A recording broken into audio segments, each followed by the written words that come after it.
말씀 보겠습니다. 하나님 말씀은 구약성경 이사야에 있는 말씀입니다. 이사야 10장에 있는 말씀입니다. 구약성경 이사야 10장 5절로부터 11절에 이르는 말씀입니다. 아수르 사람은 화 있을진저 그는 내 진노의 막대기요 그 손의 몽둥이는 내 분노라. 내가 그를 보내어 경건하지 아니한 나라를 치게 하며 내가 그에게 명령하여 나를 노하게 한 백성을 쳐서 탈취하며 노략하게 하며 또 그들을 길거리에 진흙같이 질밟게 하려 하거니와 그의 뜻은 이같이 아니하며 그의 마음의 생각도 이같이 아니하고 다만 그의 마음은 허다한 나라를 파괴하며 멸절하려 하는도다. 그가 이르기를 내 고관들은 다 왕들이 아니냐. 갈로는 갈그미스와 같이 아니하며 하맛은 아르밧과 같이 아니하며 사마리아는 다메섹과 같이 아니하냐. 내 손이 이미 우상을 섬기는 나라들에 미쳤나니 그들의 조각한 신상들이 예루살렘과 사마리아 신상들보다 뛰어났느니라. 내가 사마리아와 그의 우상들에게 행함같이 예루살렘과 그의 우상들에게 행하지 못하겠느냐 하는도다. 아멘. 기도하겠습니다. 주님 감사합니다. 생명의 말씀을 주심을 감사합니다. 이 말씀을 가지고 잠시 은혜를 나누고자 합니다. 종의 입술과 생각과 마음을 친히 주관하여 주시옵고 이 말씀 속에서 주시는 하나님의 손길을 깨달아 우리의 삶에 잘 정해서 하나 앞에 영광과 찬양을 드리는 삶을 살게 하여 주옵소서. 이 시간에도 우리의 마음과 우리의 생각과 우리의 이성이 하나님과 우리 사이를 가로막지 않도록 주님 역사하여 주옵시고 또한 말씀 듣는 시간 동안에 우리의 영적인 문제와 육적인 문제가 예수 그리스도 안에서 해결되어져 가며 하나님의 영광이 충만히 많은 복된 시간 되게 하여 주시옵소서. 주님만이 홀로 영광 받아 주시옵기를 원하옵고 사랑이 많으신 예수님의 이름으로 기도하옵나이다. 아멘. 할렐루야. 오늘 하나님의 말씀으로 이사야 10장에 있는 말씀으로 잠시 좀 은혜를 나누고자 합니다. 말씀의 제목을 하나님이 세상을 다스리는 법이라고 정했습니다. 좀 너무나 큰 폭을 가진 말씀의 의미가 아닐 수 없습니다. 그렇지만 하나님이 세상을 다스리는 법이라는 좀 더 좁은 의미에서 하나님 말씀을 좀 보고자 합니다. 이 본문의 말씀을 중심으로 해서요. 자, 여러분, 세상을 다스리는 하나님의 법은 하나님의 말씀입니다. 하나님의 말씀이 세상의 질서를 다스리고 있죠. 그래서 세상의 원리를 보면은 창조 이후로 하나님의 말씀이 창조 이후로 우주의 원리와 질서를 다스리고 있었다면 죄가 들어온 이후로부터 노아 홍수가 끝난 그 뒤부터는 삶의 환경을 하나님 말씀이 좀 더 직접적으로 다스리는 모습을 우리가 볼 수 있게 되었죠. 왜냐하면 죄를 이기고 죄를 다스리는 하나님의 능력이 그 말씀 안에 있기 때문입니다. 자, 그로부터 더 나아가서 여러분, 이 세상은 하나님 말씀으로 다스린다고 할 때에 하나님 말씀은 죄로 물들어 버린 세상에서 회복의 의미를 주는 능력이 있습니다. 세상의 죄에 대하여 다시 일어설 수 있는 회복의 능력을 주신다는 겁니다. 그런 의미에서 결국 하나님의 영광을 찾는 방법은 하나님 말씀 외에는 사실은 없어요. 그래서 세상을 다스리는, 하나님이 세상을 다스리는 법은 오직 하나님의 말씀이 먼저 최우선입니다. 그런 의미에서 이 말씀을 잠시 좀 보고자 합니다. 여러분, 본문에 등장하고 있는 이스라엘 백성들을 향한 이사야 선자의 선포된 말씀이죠. 여러분, 이 말씀은 오늘 본문의 말씀에 사실 한번 여러분 자세히 한번 보시기를 바랍니다. 5절에 이렇게 말씀합니다. 하나님이 아수르 사람을 화 있을진저. 아수르는 앞으로 이제 멸망의 나라죠. 이스라엘 백성들을 침범하고 또 포악하였던 이스라엘 백성들에 대한 하나님 진노의 표시로 아수르 백성을 멸망시킵니다. 그런데 그런 과정 전에 그는 내 진노의 막대기고 내 손의 몽둥이라 라고 표현합니다. 결국 아수르라고 하는 족속을 통해서 하나님이 진노의 인생의 채찍과 막대기로 사용하신다는 것이 전제되어져 있습니다. 그러면 그 아수르를 통해 사용하신 인생의 막대기, 몽둥이는 누구를 향한 걸까요? 이스라엘 백성을 향한 겁니다. 다시 말씀드리면 여러분, 세상의 모든 죄악된 모습은 결국 하나님 말씀 안에서 하나님의 사랑하는 자를 하나님으로부터 돌아오게 하기 위해서, 하나님께로 돌아오게 하기 위한 하나님의 방법이라는 것을 우리는 알 수가 있습니다. 이사야 선지자는 언제 활동했던 우리 선지자입니까? 성경 말씀 우리가 쭉 찾아보면은 이사야 선지자는 우시야 왕, 이스라엘의 열왕 시대의 우시야 왕 때입니다. 시기적으로 보면은 기원전 746년부터 시작해서 히스기야 왕이 좀 지나서 695년까지 활동하던, 50년 동안 활동하던 선지자가 이사야 선지자입니다. 그런데 이런 이 우시야 왕부터 시작해서 히스기야 왕 이후로부터 이 활동하던 이 선지자의 그 당시에 유대와 이스라엘은 굉장히 위험한 시대입니다. 하나님의 선지자가 하나님의 말씀을 선포하는 시대였지만은, 그러나 북이스라엘과 유다는 굉장히 어려운 시기, 참 힘든 시기를 지나고 있던 시절입니다. 왜냐하면 그 당시 아수르는 굉장히 강대국이었고 시리아와 더불어서 북이스라엘을 침범해 들어왔고 이미 거기에 주둔하고 있고 또 이스라엘 백성들을 타주로 이국시키는 그런 일까지 여러분 아수르는 벌리고 있던 상황입니다. 그뿐만이 아닙니다. 히스기야 왕 때는 이 유다 성읍을, 예루살렘을 둘러싸가지고 결국 하나님의 영광, 존재를 무시하는 말을 했던 그런 산헤립, 여러분 살마네셀 5세 이후로부터 등장한 이 아수르의 어떤 시대적 배경을 우리가 볼 수가 있습니다.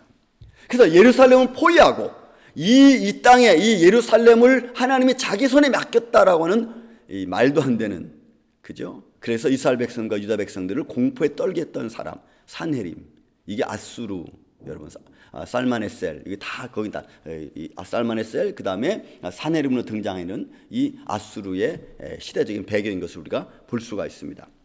여러분, 그뿐만이 아닙니다. 그들의 삶 속에서 이렇게 유다 백성들을 또 이스라엘 백성들을 포악하게 만들고 결국 그들이 자기들의 속국으로 만들어서 점령을 했던 이 아수르 군대, 그러니 여러분 유다와 이스라엘 백성들은, 북이스라엘은 고통 중에 있었습니다. 여러분, 고통 중에 있었어요. 아수르는 가장 번성한 왕국이어서 침범에 들어와서 이스라엘과 북이스라엘과 유다를 침공해서 아주 노비로 삼으려고 작정을 했죠. 거기에 유다 백성과 이스라엘 백성들의 모습은 처참했습니다. 이런 그뿐만이 아닙니다. 그 당시에 이 북이스라엘은 이미 하나님을 잃어버린 지 오래됐고, 그리고 율법을 잃어버리고 우상으로 가득 차 있었습니다. 또 유다 성읍에 있는, 예루살렘 성읍에 있는 유다 백성들도 하나님께 향한 믿음의 마음은 있지만 그들의 삶의 형편 속에는 우상이 자리 잡고 있었던 것을 우리는 볼 수가 있습니다. 지금 이런 시대적인 배경을 가지고 있는 것입니다. 자, 그렇다면 하나님의 세상을 다스리는 법 중에 우리가 제일 먼저 봐야 될 것은 이런 시대적인 배경도 있지만 제일 먼저 우리는 세상을 다스리는 하나님의 법은 먼저 선포된 하나님의 말씀이라는 것을 먼저 우리가 잊지 말아야 됩니다. 여러분, 선포된 하나님의 말씀은 창조 이후로부터 선포된 말씀을 전제로 하고 있습니다. 이미 창세 이후로부터 하나님이 선포된 하나님의 말씀, 우주 질서를 하나님이 만들어 가시는 거죠. 달과 별과 그 다음 우주의 모든 질서를 하나님의 말씀에 의해서 통제되어져 있고 말씀에 의해서 그대로 다 진행되어지고 있습니다. 그래서 선포된 말씀은 우주를 다스리는 하나님의 말씀에 근거합니다. 자, 이건 너무 큰 말씀이죠. 그럼 이 선포된 말씀은 동시에 우주 질서뿐만 아니라 이미 죄로 물들어버린 인간의 삶도 그 말씀 안에 속해 있다는 것도 우리는 잊지 말아야 됩니다. 여러분, 우리는 하나님 말씀 안에서 벗어날 수 없습니다. 그 말씀은 창조의 말씀이고 그 말씀은 삶의 원리의 말씀입니다. 그래서 그 말씀을 떠난 백성들의 삶이 여러분 결국은 평탄치 못한 것입니다. 그래서 선포된 말씀은 곧 하나님이 온 우주 만물뿐만이 아니고 인간의 생명, 이미 하나님 말씀으로 창조된 모든 것들이 그 말씀 안에서 진행되어지고 이루어가는 거죠. 그것은 하나님의 다스림입니다. 하나님의 말씀으로 다스리는 거죠. 그런데 그 하나님의 다스림에 반대하는 의견이 등장했죠. 그 여러분 창세기 3장에 나오는 죄의 사건입니다. 죄의 사건은 하나님이 이렇게 만물을 창조하시고 만물을 다스리는 이 하나님의 질서를 파괴시킨 거죠. 그래서 이 죄의 사건은 하나님의 존재에 대한 말씀을 거부한 사건입니다. 다시 말씀드립니다. 이 죄의 사건은 하나님의 말씀의 존재에 대하여 거부한 사건이 여러분 죄의 사건이에요. 그러니 여러분 이 죄의 사건이 얼마나 큽니까? 하나님의 다스림을 파괴시킨 사건이고 하나님의 다스림을 인정하지 않은 사건이 죄의 사건입니다. 그래서 말씀을 거부하는 거예요. 여러분 오늘날 우리 가만히 보세요. 하나님 말씀을 누가 거부합니까? 죄인된 내 마음이. 하나님 말씀을 누가 거부합니까? 죄악된 이 세상이. 하나님 말씀을 누가 거부합니까? 죄인된 욕망된 우리의 삶의 모습이 하나님 말씀을 거부하지 않고 있지 않습니까? 바로 그거예요. 그래서 이 죄의 사건은 하나님의 존재를 거부한 사건으로 이미 딱 우리 삶 속에 들어와 버린 거예요.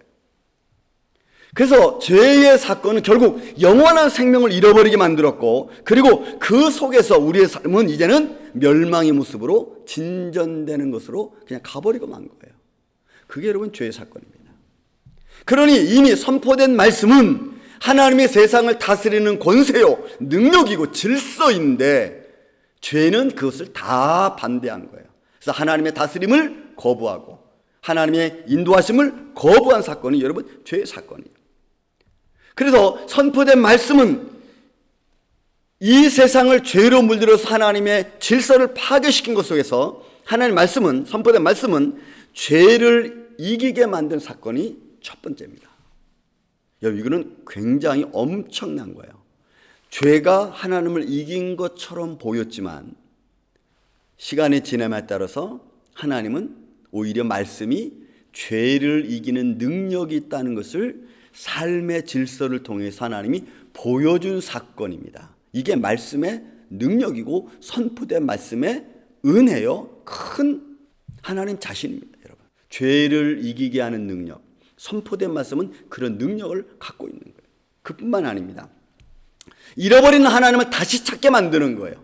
자, 말씀으로 죄를 이겼습니까? 그러면 그 찾은 말씀으로 다시 잃어버린 하나님을 바라보게 만드는 거예요. 그게 선포된 말씀의 능력입니다. 그것으로 하나님의 택한 백성들이, 또 믿음의 사람들이 뭘 이겨요? 내 안의 불의를, 내 안의 불평을 이기게 만드는 거 아니겠어요? 그래서 잃어버린 하나님을 찾게 만드는 것, 그게 선포된 말씀의 능력인 것입니다. 그 다음에 말씀의 존재 자체는, 선포된 말씀의 존재는 바로 질서입니다. 여러분, 질서. 죄의 사건은 질서를 파괴시켰죠. 하나님의 질서를 파괴시켰어요. 그런데 파괴된 것이 아니죠. 오히려 하나님 말씀은 그 말씀을 회복시키고 그 말씀의 질서를 완전케 하신 거라는 거예요.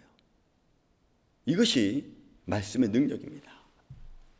그래서 세상을 다스리는 이 법은 우리가 수많은 도덕적인 법, 윤리적인 법, 사회 질서, 개개인의 살아가는 삶의 어떤 전통적인 것, 이런 것들이 있다 할지라도 결국 그 모든 것을 다 포함해서 다스리게 하시는 것이 하나님의 말씀, 능력이라는 거죠. 그래서 우리는 말씀을 가진 사람들은 모든 걸 이길 수 있는, 모든 법을 다 능히 감당할 수 있는 하나님의 사람인 것을 믿습니다. 그게 말씀의 능력이에요. 그게 세상을 다스리는 가장 큰 법 중에 하나인 것입니다. 그 다음에 여러분 우리가 두 번째로 봐야 될 것이 있습니다. 두 번째로 봐야 될 것은 그 하나님 말씀은, 선포되는 말씀은 불변의 법칙이죠. 이런 불변의 법칙입니다. 하나님 말씀은, 선포되어진 하나님 말씀은 없어질 수 없어요. 왜? 그 말씀이 살아있는 생명이기 때문에 그래요. 그런데 그 말씀은 또 우리에게 있어서 어떻게 세상을 다스리고 역사하시느냐? 여러분, 불의, 악, 이런 것들을 오히려 하나님이 사용하시면서 세상을 다스리십니다. 하나님의 법을 파괴시키는 것 같지만 결국 하나님은 하나님의 법이 파괴되는 것이 아니라 오히려 불의와 죄악과 악을 통해서 오히려 하나님 말씀이 더 계시다는 것, 하나님 말씀이 존재한다는 것, 하나님 말씀의 질서가 진리라는 것을 반대로 역이용해서 하나님이 사용하신다는 거예요. 이게 어떻게 보면 엄청난 능력이고 힘입니다. 오늘 본문의 말씀이 아주 짧은 이야기지만 그 말씀이 대변하고 있는 것을 우리가 볼 수가 있습니다. 그래서 불의가 하나님과 인간 사이를 갈라놓는 큰 역할을 감당했지만 오히려 반대로 그 불의를 통해서 하나님은 오히려 하나님의 의가 드러날 수 있도록 역사하셨다 이 말이에요. 그래서 여러분 시편 119편에 67편 이하에 있는 말씀 보면 다윗이 고백하는 게 있지 않습니까? 환난 당하기 전에는 내가 몰랐는데 환난 당한 후에야 하나님의 말씀이, 하나님의 은혜가 천청 금은보다 더 낫다고 여러분 고백하잖아요. 환난 당한 후에야 내가 깨닫게 되었다 그러잖아요. 그게 뭐예요? 그게 말씀의 길이죠. 그게 진리죠. 그래서 오히려 하나님은 불의를 사용해서 하나님의 이 의가 있다는 것을 더 드러내는 사건, 이 놀라운 사건입니다. 여러분 다시 말씀드립니다. 여러분 지금 초전에 금방 북이스라엘과 유다 나라에 대한 배경을 잠시 말씀드렸지만 여러분 북이스라엘과 유다는 북이스라엘은 좀 먼저 가나안 민족의 우상을 받아들였고 또 유다도 그걸 받아들여서 우상 숭배가 자연스럽게 그들의 삶에 물들어 버렸습니다. 여러분 이것은 굉장히 하나님 편에서는 중요한 사건이에요. 왜? 우상 숭배를 하는 민족이 되어버렸잖아요. 하나님의 택한 백성이, 하나님의 부름받은 백성이 하나님을 잃어버리고 율법을 잃어버리고 하나님의 질서를 잃어버리고 세상의 질서를 받아들이고 세상의 문화 속에서 하나님을 등한시하는 민족이 북이스라엘과 유다 그렇게 돼버린 거예요. 여러분 오늘도 우리가 그렇잖아요. 이 시대도 시대의 긴박한 상황 논리 속에서 창조의 질서 되시는 하나님을 우리가 잃어버리고 사회 문화의 질서를 받아들이고 삶의 어떤 환경의 질서를 받아들여서 우리가 하나님의 질서는 등한시하잖아요. 그 시대나 이 시대나 여러분 다를 것 없어요. 그 시대의 우상 숭배는 그들의 만들어 놓은 신이라고 했지만 오늘날 우리의 우상은 뭘까요? 우리의 즐거움이고 사회 환경이고 우리 주위고 내 가정이고 때로 내 자녀고 내 사업장이 여러분 우리의 우상 숭배가 되지 않았습니까? 그것이 하나님보다 더 중요한 것이 되지 않았습니까? 그렇게 하나님의 율법을 잃어버리는 상태로 살아가고 있는 이스라엘 백성들에게 당시 강대국이었던 아수르 이 민족을 통해서 하나님의 법을 잃어버린 백성들을 가르치는 거예요. 이게 하나님이 가르치는 거예요. 그래서 산헤립이 쳐들어와 가지고 여러분 히스기야 왕 때 예루살렘 성을 둘러싸고 막 야단치잖아요. 지금까지 많은 백성들의 신들이 내 손에서 그 백성들을 구원했냐? 아니라는 거죠. 여호와 하나님 너희 신이 내 손에서 너희를 구원할 것 같으냐? 아니라는 거예요. 그러면서 하나님의 존재를 막 무시하잖아요. 사람들의 마음에 간담이 서늘할 정도로. 하나님이 이스라엘 백성들을 그렇게 아수를 통해서 교훈시키는 거예요. 뭘 교훈시킬까요? 다시 말씀드립니다, 여러분. 그런 강대국을 통해서 전능하신 하나님이 어떤 하나님이신지, 너희를 지키시고 보호하시는 하나님이 어떤 하나님이신지, 너희를 먹이시고 인도하시는 이가 어떤 분인지, 그의 율법이, 그의 말씀이 어떤 능력을 가지고 있는지, 그 말씀을 지키지 않고 그 말씀을 섬기지 않고 하나님 잃어버린 백성들이 어떻게 되는지, 여러분 강대국 아수르를 통해서 하나님은 이스라엘 백성들을 그렇게 인도하고 있는 것입니다. 그것이 오늘 사실 본문의 말씀이고 이사야 선지자가 지금 선포하고 있는 겁니다. 물론 그 백성은 나중에 멸망합니다. 히스기야 왕 이후에 살만에셀 5세가 여러분죠 18만 군대 이상이 하루아침에 다 죽어버리잖아요. 그리고 본국으로 퇴각해서 그들로부터 아수르는 멸망의 길을 갑니다. 아수르 멸망이라 바벨론에게 멸망해버리고 말죠. 612년에 멸망해버리고 말아요. 그렇게 멸망할 족속 아수르지만 지금 당장은 이스라엘 백성들에게 하나님의 살아계심을 증거하는 그런 모습으로 나타나고 있는 것입니다. 여러분 우리 주위도 어떻습니까? 하나님이 낳은 사람 내가 잘나서 하나님이 나를 보호하실까요? 그렇진 않아요. 내가 잘난 것도 못난 것도 여러분 하나님 손 안에 달려 있습니다. 하나님이 지키시는 자는 사람의 지휘고하를 막론하고 하나님이 존귀히 여기는 자. 여러분 하나님이, 저는 여러분들의 가정과 여러분의 자손들이 하나님이 보호하시는 손길 속에 있는 여러분들 자손들 되기를 전 주의 이름으로 축원을 드립니다. 그래서 우리의 대적이 우리 앞에 나를 둘러 진친다 할지라도 여러분 하나님의 손길이 막아주셔야지 이기는 줄로 믿습니다. 하나님의 능력이 우리와 함께 있을 때 이길 수 있는 거예요. 그것이 하나님의 말씀이고 하나님이 다스리는 법입니다. 하나님의 백성으로 하여금 하나님을 잃어버리지 않게 하시는 하나님의 손길, 여러분 그 손길 안에는 무수히 많습니다. 우리 주위 환경의 수만 가지를 통해서, 불의를 비롯해서 수만 가지 환경을 통해서 우리로 하여금 살아계신 하나님 잃어버리지 않게 만드시기를 원하시는 분, 그게 예수 그리스도, 하나님의 능력, 말씀이라고 하는 사실이에요. 그래서 모든 환경과 불의를 사용하셔서 우리를 주의 편으로 이끌어주신 하나님의 손길, 여러분 그 다스림 안에 여러분들의 가정과 심령이 있기를 주의 이름으로 축원을 드립니다. 그 다음 우리가 세 번째로 볼 것이 있습니다. 세 번째로 우리가 봐야 될 것은 죄에 대하여 의에 대한 하나님의 진노 속에 하나님의 다스림이 있다고 하는 겁니다. 좀 전에 두 번째로 제가 말씀드린 것은 주위 환경에 있는 것들, 불의를 통해서 우리를 다스린다는 말씀을 제가 드렸습니다. 요거는 오히려 내 죄, 내가 가지고 있는 내 죄를 통해서 하나님 나를 다스린다고 하는 것을 우리가 볼 수가 있어요. 자, 여러분 본문의 말씀도 지금 뭐라고 표현하냐면 9절 이하의 말씀 보면 갈로는 갈그미스와 같지 아니하며 하맛은 아르밧과 같지 아니하며 사마리아는 다메섹과 같지 아니하냐. 내 손이 이미 우상을 섬기는 나라들에 미쳤나니 그들의 조각한 신상들이 예루살렘과 사마리아 신상들보다 뛰어났느니라. 여러분 이미 새로운 이방인의 강대국들이 섬기는 신, 그것을 은연중에 이스라엘 백성들과 북이스라엘이 추종한다는 거예요. 그것은 이미 우리 마음속에 여러분 죄악된 모습의 근거가 되겠죠. 근거가 되는 거예요.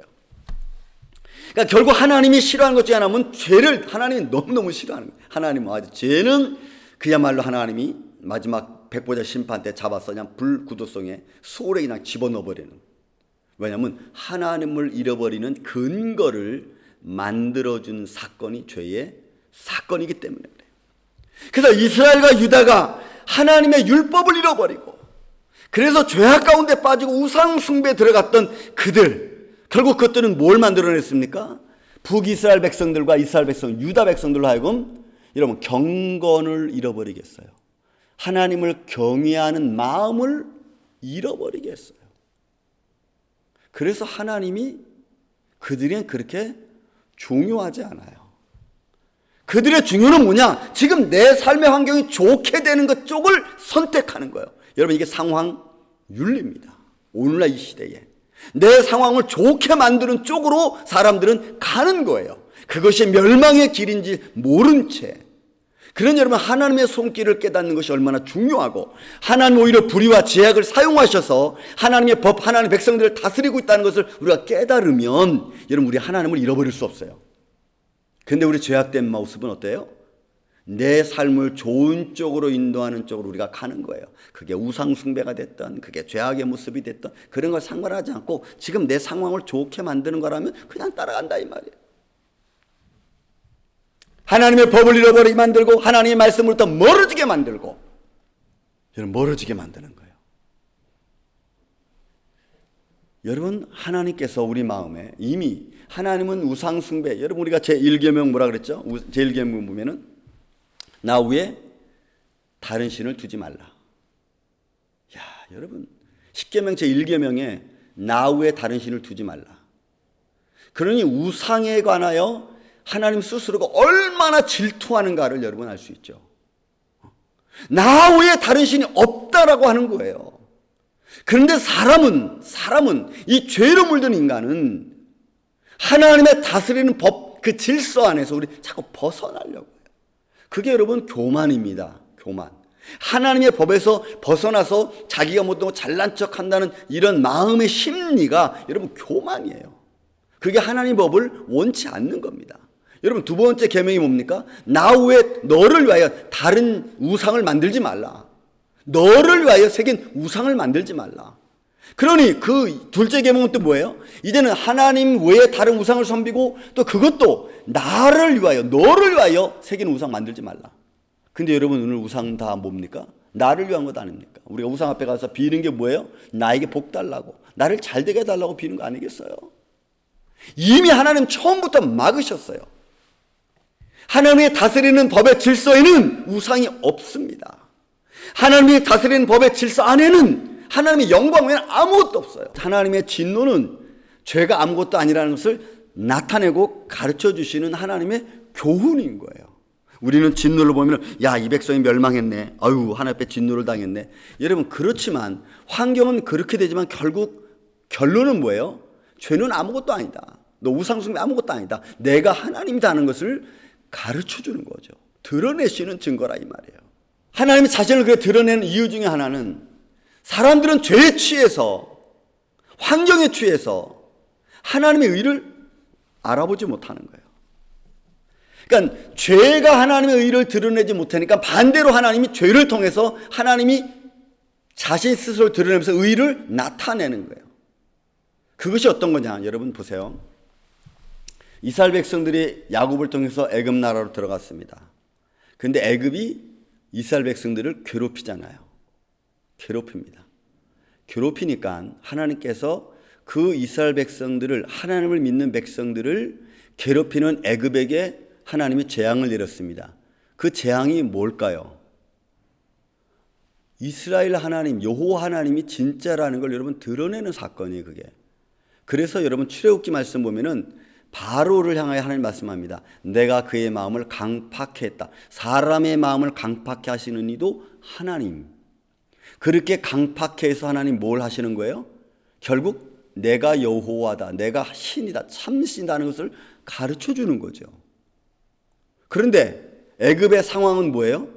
그 하나님이 누군지 모르고 그냥 그 신을 히브리인의 하나님의 신이라고만 생각하는 게 인간의 착각이라고. 인간이 깨닫지 못하는 게 그거예요. 아, 그가 참 신이고 참 하나님구나 하는 것을 알아야 되는데, 여러분, 이 애굽 백성들은 그걸 몰라. 그냥 히브리인의 하나님 여호와 이 정도로밖에 모르는 거예요. 그래서 여러분, 애굽이 멸망하잖아요. 또 보세요. 그리고 이스라엘 백성 가나안에 들어갑니다. 가나안 백성 다 멸하라 했더니 이스라엘 백성 멸하지 못했어. 그랬더니 가나안 백성들의 우상 문화가 자연스럽게 이스라엘 백성들 안에 들어옵니다. 그렇지만 그렇게 들어왔던 가나안 민족은 시간이 흘러가면 갈수록 없어져 버립니다. 여러분, 가나안 민족이 없어져 버려요. 여러분, 없어져 버리잖아요. 그 대신 물론 그의 문화적인 우상 숭배는 그래서 자연스럽게 이스라엘 안에 들어왔지만, 여러분, 가나안 족속이라는, 가나안 민족이라는 부족이 다 없어져 버립니다. 여러분, 그뿐만 아닙니까? 오늘 아수르, 등장한 아수르가 그 강대국을 이뤘고 300년 동안 강대국을 이뤘던 그 백성들이 이스라엘을 점령해버리고 이스라엘 백성들 2만 명 이상을 다른 데로 다 보내버리고 민족 이동시켜버리고 또 자기네 나라 사람들을 거기 살게 만들어서 이방하면 늘었잖아요. 유다를 그렇게 또 막 침범에 들어와서 공포에 떨게 했잖아요. 그래 여러분, 어떻게 해요? 하나님이 아수르를 612년에 멸망시킵니다. BC 1200년대에 생성했던 아수르가 BC 600년, 한 600년 만에 없어져 버려요. 왜? 뭘 하시려고? 한 나라의 생성과 한 나라의 멸망이 하나님의 장중 안에 있다는 거죠. 바벨론, 여러분 똑같습니다. 여러분, 바벨론도 512년에 멸망하잖아요. 신바벨론에게. 페르시아에게 멸망합니다. 바벨론도 멸망해요. 신바벨론 멸망해요. 여러분, 로마도 결국은 멸망하잖아요. 동로마 서로마로 갈라지면서 지금 이탈리아 멸망해버려요. 자, 하나님을 인정하지 않던 나라들은, 또 하나님의 백성들을 괴롭히던 나라들은 여러분, 하나님이 철저하게 심판하십니다. 그게 하나님의 다스림이에요. 하나님을 인정하지 않는 나라들, 하나님을 인정하지 않는 백성, 족속, 가정, 심령, 여러분 마찬가지입니다.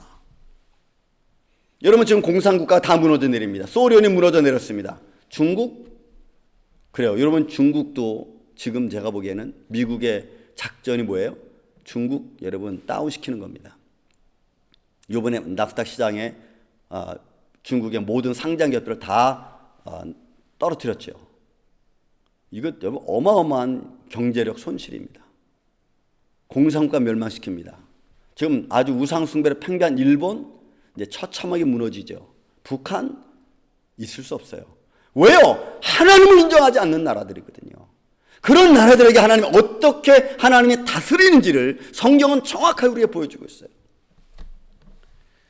사랑하는 성도 여러분, 우리의 가정도 다르지 않습니다.